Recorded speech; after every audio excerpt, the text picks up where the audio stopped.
Hi and welcome back to my channel. Today's dinner I have for you, you're going to be making easy instant pot stroganoff. I've made this before. This is my third time making it. So I already have the ground beef prepped in the instant pot. I am going to turn on the saute button so we can get this going and getting it ready.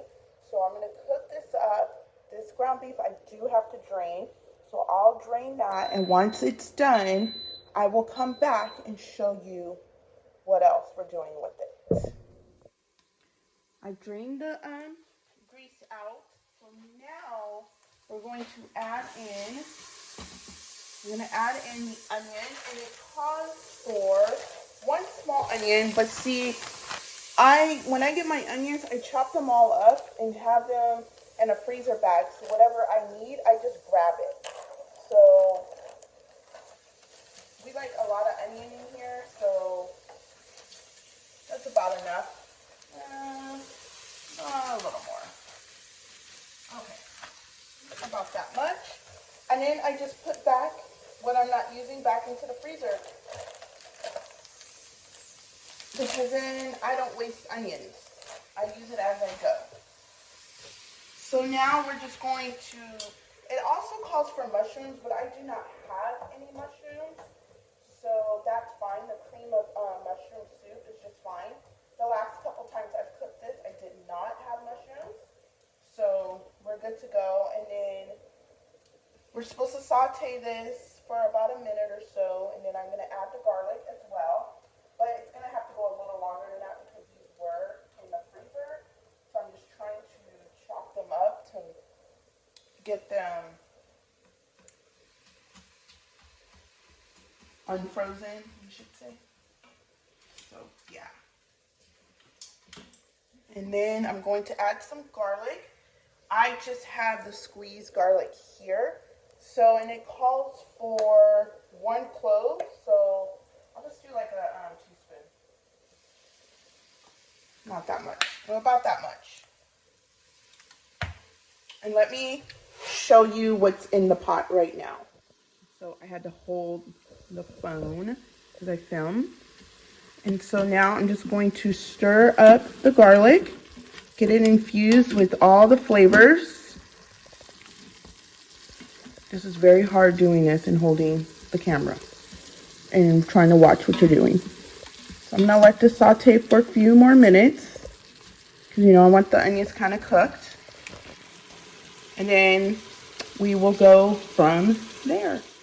Okay, so now I am going to add the flour, and I have 1 tablespoon of flour. I'm going to add that in. We're going to stir this up. I'm going to stir this up. We're going to get that floury taste out of there. We don't want that floury taste in there, right? So make sure it's stirred up. You guys, this is sad that I gotta get on my tippy toes to look up in here. I am not this tall, man. So, okay, that's stirred in there. Now I'm going to add in the cream of mushroom, just 1 can. Add that in.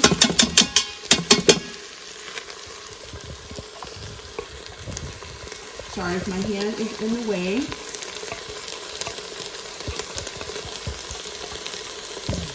I got everything out of there. I did. And then stir this up.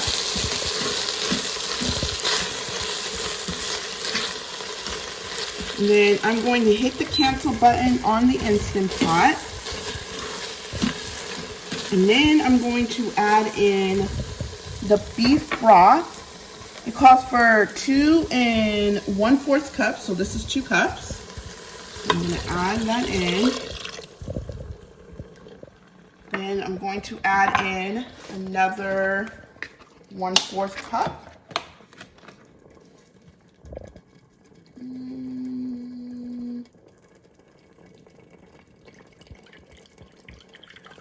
Just gonna eyeball it. You know what? There's only like a little bit in here. So you know what? I'm just gonna use all of it because there's not a lot, and the noodles is going to take it all anyway, so it's not really a big deal. So I'm going to add the rest of this. There's no point in me keeping a little bit. I'm going to stir this up. And then I'm going to add my noodles. I'm going to add the noodles. I do not have egg noodles. I have the bow ties, but that's okay. They're still noodles. They're still going to work. So when you add in your noodles, you want to make sure that the liquid covers your noodles. I'm not going to add all this because you don't need all that. So you just pat it down and make sure that the broth or whatever liquid that you have is covering your noodles. And let's see what else. And that is it. Combine and stir. And now I'm going to put the top on. If you have the Instant Pot, make sure you take it from venting to sealing. Do not have it on venting because then it will not pressurize. So see, this is venting. You need to go over to sealing. Then I'm going to go over here and hit pressure cook. And I'm going to set it for 2 minutes. And I will come back once it's done. So it is done cooking. I did not show you the part of me freaking out. Every time I quick release it, I freak out every time. So we're supposed to stir it.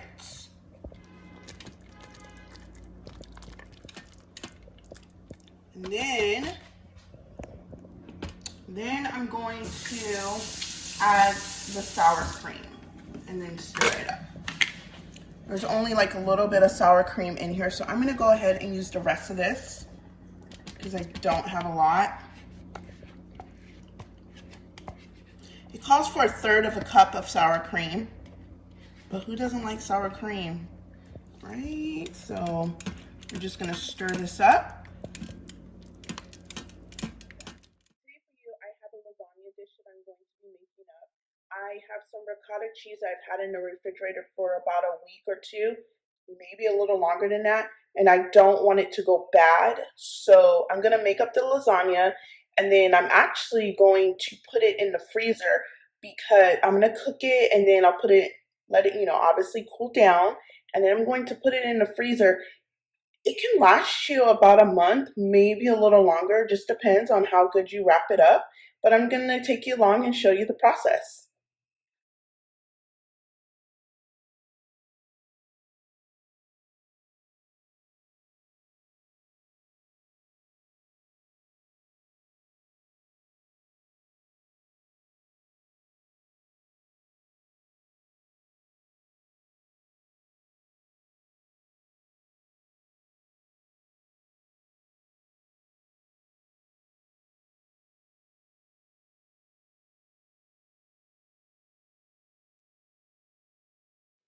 So I decided to do a voiceover for you because the audio was pretty bad.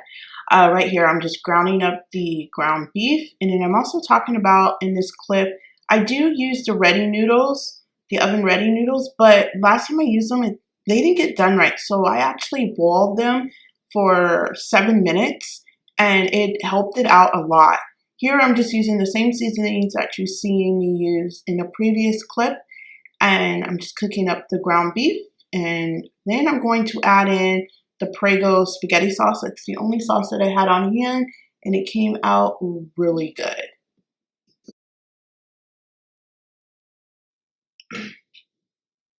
So now all I'm doing, I just took the noodles out, and they're a little bent because I didn't cook them for that long. I didn't want to cook them too long because I didn't want them to get mushy because they're going to go in the oven. So right here, I'm adding in a little bit on the bottom of the pan. And as you see through the clip, there is one part that I lay the meat down and I forget to put the cheese on there. Really? So, but it all turns out at the end. Everything is really delicious. I actually took some to my mom. She liked it. So it was amazing. This is the second time I've made lasagna like this, homemade, in years. So Hopefully the next one will be even better.